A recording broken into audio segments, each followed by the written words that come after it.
Hello from the MashpeeTV Channel 99 studio. I'm Chris Boyd, a Mashpee resident and business owner. I'll be the moderator of today's MashpeeTV 2019 Planning Board Candidates Forum. Joining me as co-moderator is Sam Houghton from the Mashpee Enterprise. This forum is an opportunity for the candidates to speak to Mashpee voters. The questions I'll be asking were submitted by community members including parents, students, the news media, civic leaders, and other interested citizens of Mashpee. From all the questions submitted, we have selected those that best cover the range of issues that will be facing members of the planning board, and those that will allow voters to better know the candidates seeking to serve on our planning board. Each candidate will have 2 minutes for an opening statement, 2 minutes to address each question, as well as 1 minute response to any follow-up question the moderator may present to further clarify a candidate's response. Each candidate will also have 3 minutes for a closing statement. The candidate's position on the stage and the order in which they will be addressed was determined through random selection. The candidates have been provided the rules prior to this forum. We'll get to the first question shortly, but first let's meet the candidates. Introduce in order from left to right. Joseph Callahan. Thank you very much. John Phelan. Good afternoon. And David Whedon. Thank you for all being here. Each candidate has 2 minutes for their opening statement. The candidate's order was chosen at random earlier, so Joseph, will begin with you. Well, thank you very much for the time to speak. I am Joseph Callahan. I am running for the planning board in Mashpee. I have owned a home here since 1998 and been coming down here since a child, summering with my parents since pretty much I was born. I've come to love this town, love so much about it, you know, the community. Everyone's just so nice here. It's just a great place to live, and now that I'm getting a little older, where I'm gonna be hopefully for the rest of my life. A little bit about me, I'm in a sales background. Right now I do real estate in the community for New Seabury. My past sales life, I was selling for Channel 7, selling ad space. So it's a little different this time being on the other side of the camera, so forgive my nervousness if you don't mind. What I would love to see continue for this town is, you know, smart growth and continued conservation of the land. You know, right now, roughly, I can fact check this, roughly, you know, 50% of our land is in trust, and that's great, and even more would be better. What I'm also trying to bring to the board is a pair of fresh eyes, you know, get a new perspective, you know, open mind. Again, just want best for the planning board and the town in general. And I'm sure I can speak for my fellow candidates here that we really just want the best for the town and want to keep moving forward positively.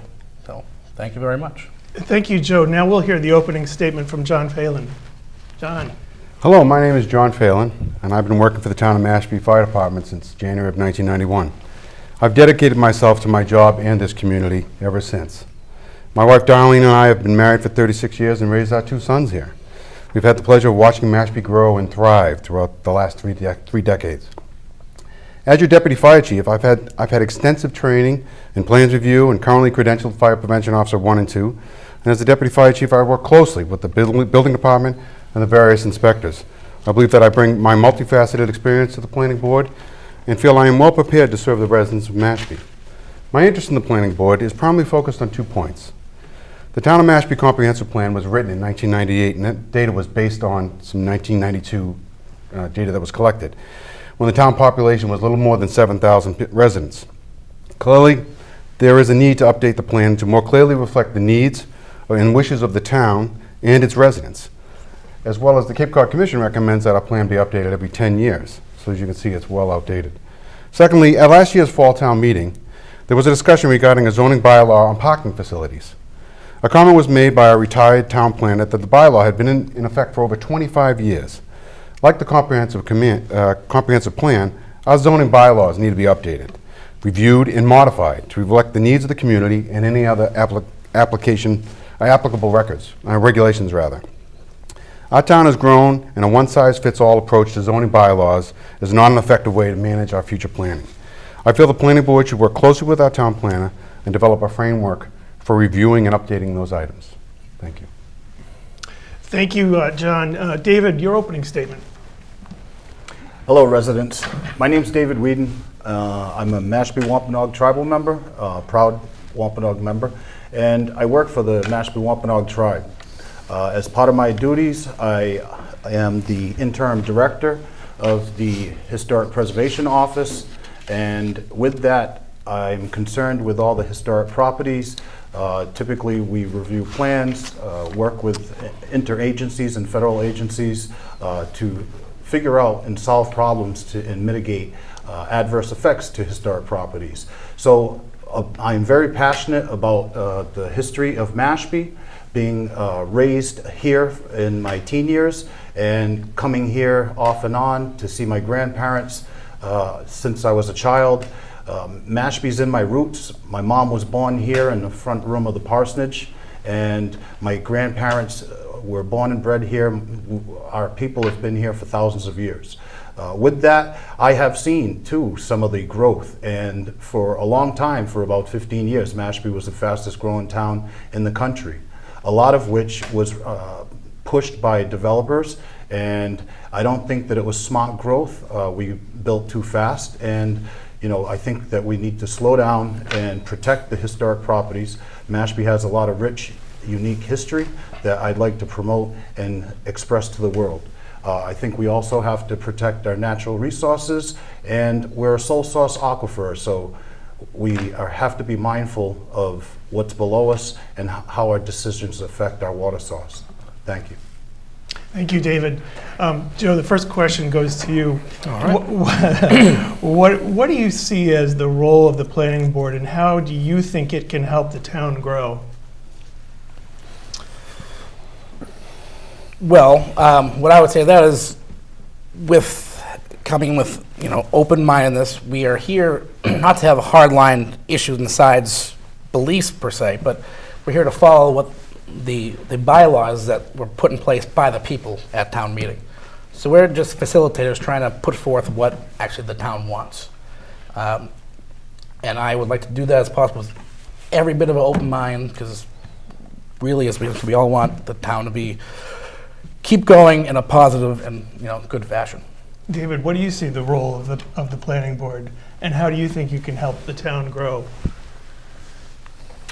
I like to see, well, first, the planning board, I feel it's a very important body. I try to take trainings as often as possible to try and better my professional capacity to be able to interpret the plans that are being reviewed, have an unbiased approach, make sure due diligence is done in our role of upholding the regulations and bylaws set forth by the town through zoning ordinances and bylaws. With that, as long as we do our due diligence and we have smart growth that minimize impacts, adverse effects, I think that that's the smartest way to go forward, and I take pride in being a part of that in the decision-making process. And John, what's your your view of the role of the planning board? I'll echo a little bit of what Mr. Whedon said, and that we have to have an open mind when we're looking at it. But there are rules and regulations that we have to follow. As I said in my open statement, I think one of the challenges we have is the comprehensive plan is very, very outdated. It's based on 1992 data, which really isn't applicable to today. So I think if we take a good look at updating the comprehensive plan, we can actually set our goals for the future. Yeah, I'll jump in with, I guess I'm starting with Joe. All right. There's a lot of talk about smart growth. Yeah. Give us an example what you think smart growth is, and how can the planning board help that along? Well, my idea of smart growth is, to everyone's point, is conservation is extremely important in Mashpee because we have had a boom of growth. I mean, right now the population of Mashpee is just under 15,000, and as you spoke, 1990 it was less than half that. So we have to way to smartly accommodate this, and I don't think that's by taking over parcel and parcel and parcel of lands, but to do mixed use developments in areas that are already developed, like instead of building anew. An area might be the commons. It's already been developed.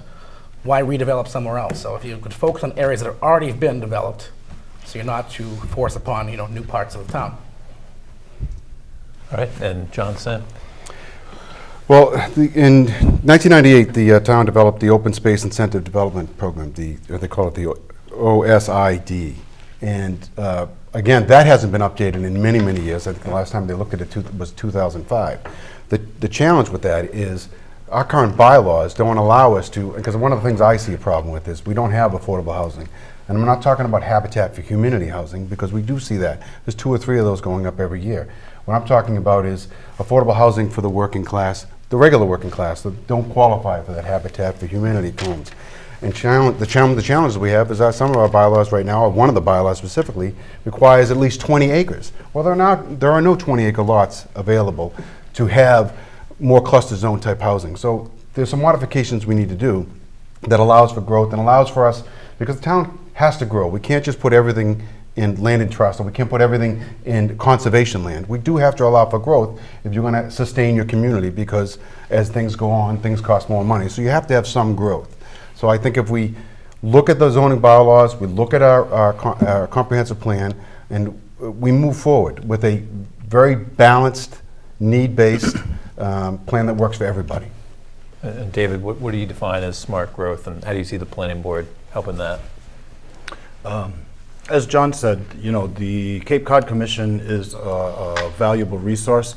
They offer a lot of technical assistance in various areas and capacities. They can help do comprehensive analysis and data collection to revise the comprehensive plan, the local comprehensive plan, which does need to be updated, although the old plan had a lot of good characteristics and initiatives outlined in that plan. That plan, even with it being outdated, there are still some important initiatives that have not been met yet. So I would not totally do a totally new comprehensive plan. I think there's a lot of good, useful language in the original comprehensive plan. And so smart growth, it's finding the balance. The balance of weighing the effects, adverse effects to the environment and the natural world, and all that encompasses that, as well as creating jobs. You know, I don't think the solution is just building more housing and then people are going to come. You know, you have to provide jobs for those people, and in order to do that, you have to build infrastructure to support maybe more internet-based jobs. And you know, as long as you build the infrastructure and then start to work on the housing in a balanced approach, making sure that you've done all your due diligence, then that's smart growth to me, finding that balance to minimize adverse effect. David, go ahead. Did you have a Can I follow-up? Yeah, go ahead. report to that Go ahead. very quickly? Sure. I agree with you very much of what you're saying, but how I feel when it comes to smart growth is housing, affordable housing and workforce housing both are very necessary, because when we put our kids through school and they graduate, they're leaving us because there's no jobs here. If we have places for them to stay, they can afford to stay in, then, you know, we were talking about last night, the main chicken and the egg, what will come first, but I feel if we have affordable housing and workforce housing, which is slightly different, that can keep, you know, our people, we have a great school system. If we can keep those smart minds here instead of leaving, going off Cape, that would be a huge help to us, I think. John, feel free to add if you'd like to at all. No, No. I think David, we're all go pretty ahead, much on the David. same page there. Yeah. Yeah, I'd agree. I'm a big advocate for seeing families. I know a lot of the housing inventory here in Mashpee. There's a lot of retirees. People come here for their golden years, to live out their golden years. I'd like to see more families, you know, be able to stay here. The Cape offers, this is a beautiful place to raise a family with all the natural environment, and you know, I grew up here, and everything that you have with the beaches and the clamming and natural resources with the swimming and ponds, freshwater bodies and everything, it's a beautiful place to raise a family. So I agree, we do need to make sure that the families are able to Yeah, absolutely. buy affordable housing here and raise their One children. quick thing on that, quickly. Quickly. Just that I completely agree with that, but right now, 75% of the population of Mashpee is 65 plus. Just as we make a statement to your point, we want to get young people, young families, support this town for the future, so that's it. I'm going to get into a little bit of specifics. It was been recently reported, David, that Mashpee Commons is only, I think, a third built out. What are your views on the future of Mashpee Commons? You know, the Commons, they own the property, so I know that you can't stop them from building completely. But, you know, at the same time, there's got to be, I mentioned balance. You know, being a traditional person and cultural person, you know, balance is important to our way of life.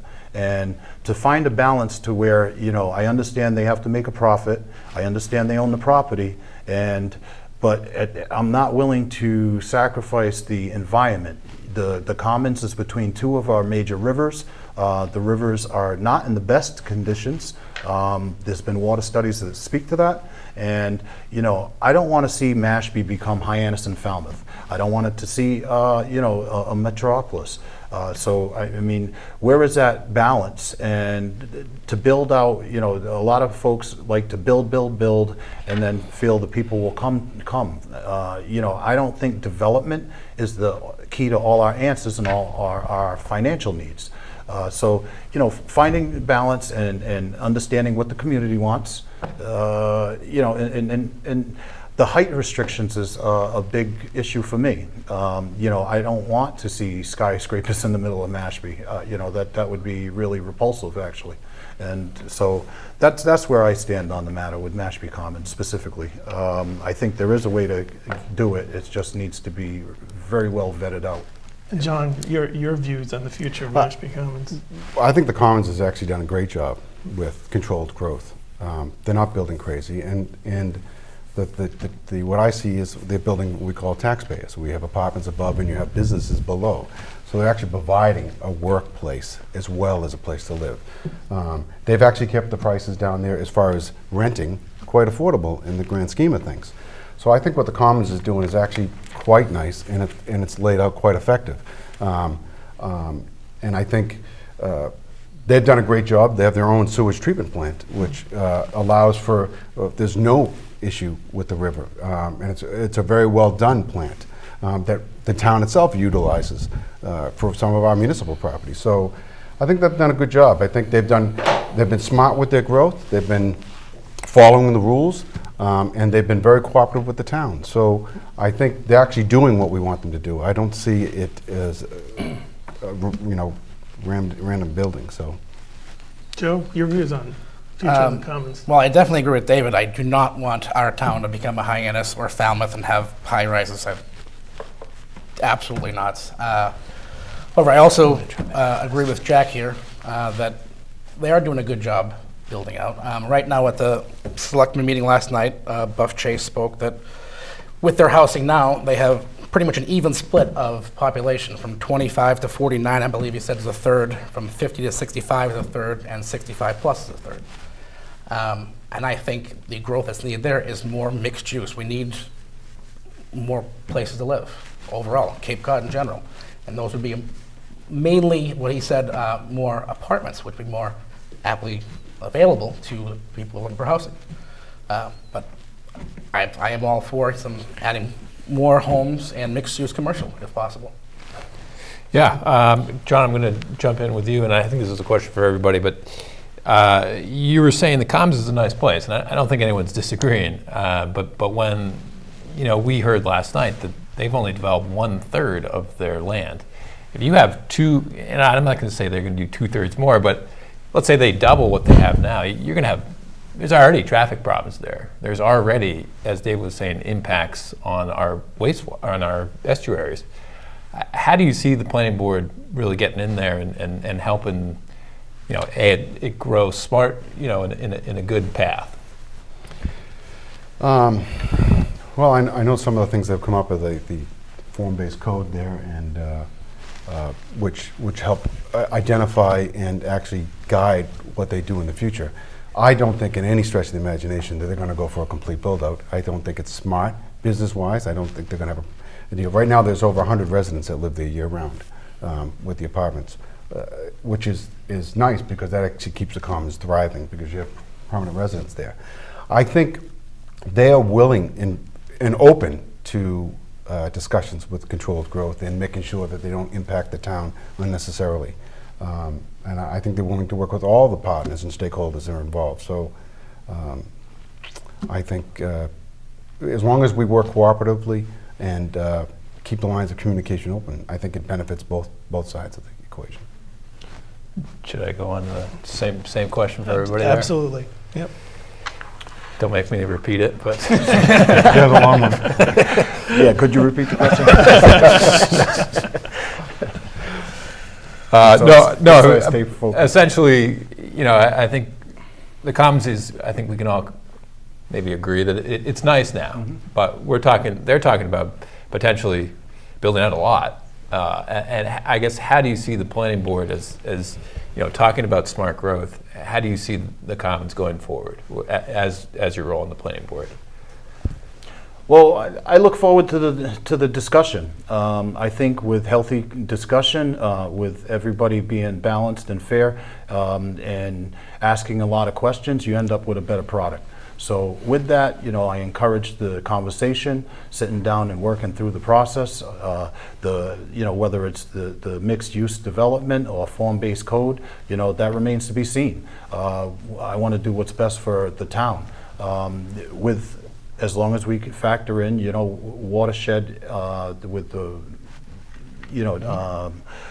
with more asphalt, you have more watershed, and that needs to be mitigated. The stormwater, affects our estuaries all the time, and we have to be mindful of that. And Mashpee rivers historically, produced a lot of brook trout and various other wildlife resources. And I don't know if those numbers are still they're producing the way they used to.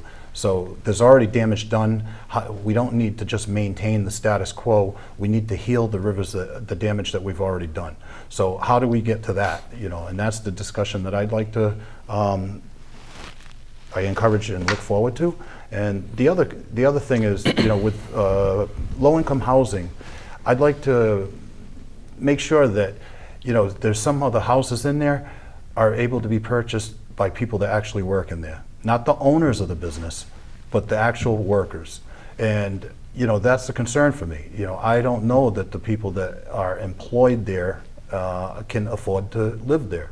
If you can answer me that and show me that it's at a rate that they can afford, then, okay. But those are the workers I'm concerned with. You want me to repeat that for you? Joe? No, you can go ahead. Just like I remember touching off your point, I agree with making sure it's affordable in there. From what I understood from the meeting yesterday, a good part of it are going to be rental units. So that would be a big plus for people that, just like myself recently, couldn't afford to buy a house. So I forget what he said, if you have it written down, it was 50 or 60% rentals over the condos. I couldn't tell you. Well, there was a good number at least, but that was promising. And again, back to your point of we don't want to become like a Hyannis or a Falmouth and have towers. I don't either, and I would not like to see all of the commons built out. That was a scary number too. He said 1/3 done. I think there's more that can be done that can benefit the town, but I would certainly like it not to seem completely built out. Like I said, more conservation land, the better in my mind. Makes Move on? sense. Yeah, John, do you have any ideas on how Mashpee should handle its housing supply? Well, first off, is like I said, updating that OSID, which actually identifies your housing supply. It's recommended by the Cape Cod Commission that it be updated every 5 years, and it's been 15. So I think that lines of communication, well, I think all three of us are echoing it. We need to have communications with all the stakeholders, all the parties involved. Some of the challenges are current zoning. Just to echo what Mr. Whedon said earlier is, I don't want to throw out the comprehensive plan with the bathwater, because there are a lot of good parts to it, but it does need to be updated. And I think by updating it, we can set ourselves a plan for the future that it gets us the next 10 years and further from there. But it has to be balanced, and there has to be open lines of communication so that we can do it right. David, how do you see how Mashpee should handle its housing supply? Ideas? I would like to figure out a way, and housing's not my forte, so I'd welcome input and further discussion on, incentivizing accessory dwelling units for property owners to try to establish, in-law apartments or basement apartments or something. There's a serious need for 1 bedrooms, 2 bedrooms, and I think you could do that with accessory units if they had, maybe internal, very comprehensive wastewater treatments that, treated the septic internally on the property on an individual basis, something a step above Title V, then that would be great. How exactly to do that, I'm not sure. I know the septic systems, self-contained units like that are, for water treatment, are rather expensive. So, I'm hoping that there's a way to incentivize something like that, so that you're not building large-scale subdivisions just specifically for low-income housing, and you kind of scatter it throughout the town in the already previously built environment. I'm all for redevelopment rather than disturbance to greenfields. Joe, how about you? Ideas on how Mashpee could handle its housing supply? Well, yeah, it's an interesting point now, and that's a very valid point about repurposing for mixed use and adding on to, extra if you have an in-law suite, or that's what you're speaking, correct? Mm-hmm. That's a great concept. Like I said before, right now, 75% of the town is over 65. They have left their standalone homes. They moved into Laurentides, the Bridges, moved into Mr. Bonry's down in there at Southport, thank you. So then leads the point, well, the next point is that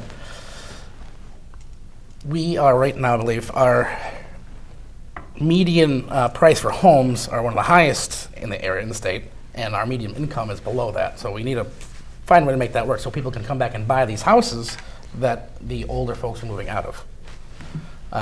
And when Mr. Bonry spoke yesterday in the select meeting, he believes, he says, I can build you more 55 plus, but that's not our need right now. We need to build houses more, affordable housing and more workforce housing, which I feel is needed. I like to do it in a less footprint as possible. I don't want to take over the world. It's less of an area as possible, but I think that is what's needed. So, Sam, you had a follow-up? Yeah, there's been talk tonight about, and I guess I'm on David, there's been talk about changes to zoning. If you're reelected to the board, would you support some changes to our current zoning in Mashpee? And what do you think, if you do, what do you think it could help with? I would have to look at it on an individual basis, case-by-case basis. I'm not for changing. I'm reluctant to give up the planning board's oversight and regulatory authority to any kind of developer on a blanket approach. That I think that the planning board does a good job of vetting out each project, and I'm not, I'm very reluctant in waiving that and just giving a carte blanche to projects. So I'd like to hang on to that regulatory authority and look at it case by case. Now, how that works, I'm welcome to that discussion. What? And Joe, I think that's the right order. Talking about zoning, there has been mention of it tonight about changing the town's current zoning. Maybe not completely, but do you see any areas where it could be updated and maybe help the town? Yes, and to specify, it is important to what they are changing or not to keep these rules specified, because you don't want some developer coming in, like you're saying, and just overrunning the place.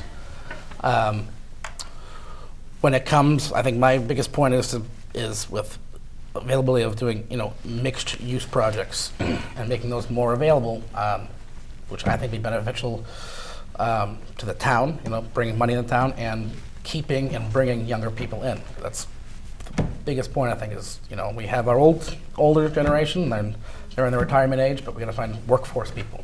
Mm-hmm. So, and they could help with that. I would be open to changing. Okay.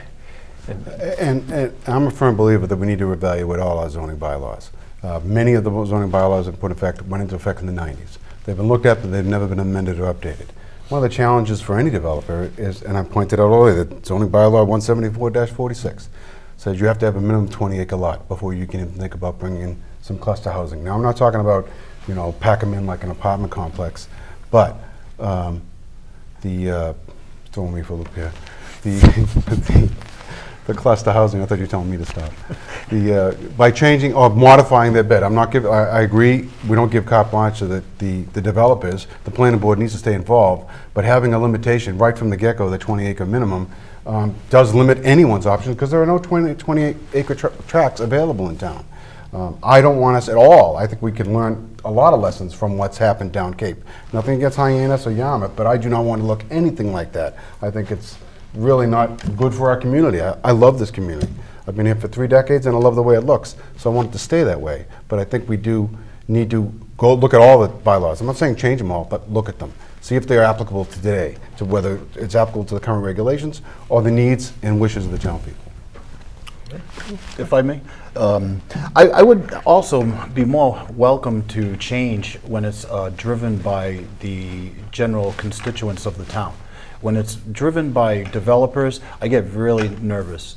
And, that's kind of what I'm nervous about. And, so I think just doing due diligence and going through that process very carefully, if you are going to change bylaws, we have a board of only a few members, and a lot of the developers have teams of people and professionals that fire things at you. So the town has its work cut out, and there is a way to do it, as I said earlier, in a balanced way and do what's best for the town. But I just want to add to that. The people in town have expressed, and I think all of us, we do need a housing stock.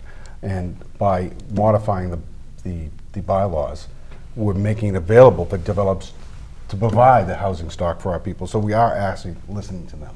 I agree with you. It's not uncontrolled growth, but it's controlled growth that's regulated and looked at by the planning board. But we need to look at what we currently have.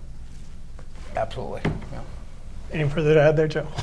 No, you got it right there. That concludes the tough part. Now we're going to move on to closing statements. David, to you first. And by the way, thank you all. Thank you. Thank you. Good job. Thank you. I wish everyone the best of luck. I hope the town comes out and expresses their choice. I hope you vote for me, David Whedon. Since I've sat on the planning board, I try to attend any of the citizen planner trainings to try to further my capacity so I make more informed decisions throughout the process. I've achieved the level 1 certification through the American Planning Association Citizens Planner trainings, sometimes traveling as far as Worcester for those trainings, and whenever they're offered. I also sit on the Cape Cod Commission, so I have my ear to the ground. I'm active in the decision making over there, so I believe that with all my commitments, I've shown that I really care about the town, the region. As a tribal member, I like to try to advocate for the environment. Housing is a strong issue of mine that I'm very passionate about, and as well as protecting the historic properties and maintaining the character of Old Cape Cod. I think I appreciated when as a young person, the modest homes that were here. And a lot of the trophy homes we've gotten to be where it's kind of a showcase, and it's signifies stature and such with a lot of the large-scale homes here on the Cape. And I tend to prefer the old character of Cape Cod when it was quaint villages and things of that nature. I can't stop everything, but I try to be fair and balanced in my decision making, and I think my track record speaks for itself. Thanks, David. Joe, your closing thoughts. To reiterate to your point, I completely agree. Coming down here my whole life, I miss the small, cottages, and you see around me these McMansions going up. So I miss the old feel of Cape Cod. David, I agree with you there. But to reiterate myself, I'm here. I want to bring some fresh eyes and an open mind to this seat. I do believe that promoting smart growth and conservation is the way to go and paramount for this town's future. Just to be clear, I do have no agenda that I want to push for this. I really do just want to do the best for the town. I love this town, and I want to do whatever I can to help it become better. And John, your closing thoughts, please. Mine's going to be shorter than both of theirs. So I'd like to thank MashpeeTV and the Enterprise for hosting this event. It's my hope that those watching at home get a better sense of who I am and what I bring to the table. My training and experience will assist me in better serving the residents and the business in our great little community here. With an update of our comprehensive plan, we'll be able to better understand of where we've been and where we're going in the future. Further, by bringing our zoning bylaws more in line with the needs of the town, residents, and our various business stakeholders, it will lessen confusion and give everyone a better understanding of our requirements. Thank you again, and I hope you vote for John Phelan on Election Day. Thank you, John, and thank you all. That concludes MashpeeTV's 2019 Planning Board Candidates Forum. Thanks again to all the candidates for participating. Please let your family and friends know that they can watch replays of this forum on channels 99 and 18 right up to Election Day. And don't forget to cast your vote at Christ the King Parish Hall on Election Day, which this year is on Tuesday, May 21st.